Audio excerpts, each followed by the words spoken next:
طالعة أشبه بطل الحليب. مع ذلك كلش حابة ألبس هذا اللوك. خلينا نشوف شلون نقدر نحول اللوك من بطل الحليب إلى لوك فاشنبل. لبست هذا القميص صار مثل شي أوفر سايز، ولبسته لأنه حبيت الياخات مالته شي منطقة فايب.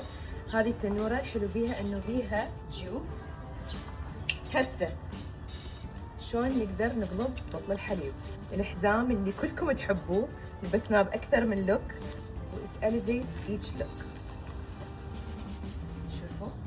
بعدين راح اعتمد اليوم الاكسسوارز ذهبي وفضي، اسويهم ميكس سويه. انا اوريدي لابسه جولري مالتي، هنا عندي فضي وهنا ذهبي. راح البس هذه التراشي، اجتيني هديه من حبيبه قلبي. I love this. تعرفون ايش قد احب التراشي؟ شوفوا شلون راح تقدر تقلب لوك بطل الحليب. هسه نجي تكرمون على الكعب، راح استخدم هذولي من أمينة معادي.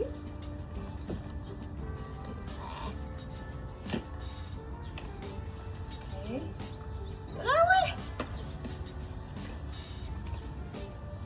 طيب مو هسه نجي على الجنطة. الصراحة أكثر شيء اللي أنا حايرة به هي الجنطة. الأوبشن الأول،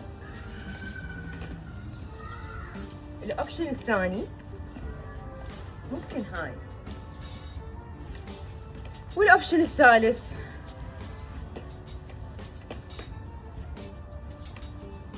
قرروا هاي لو هاي لو هاي.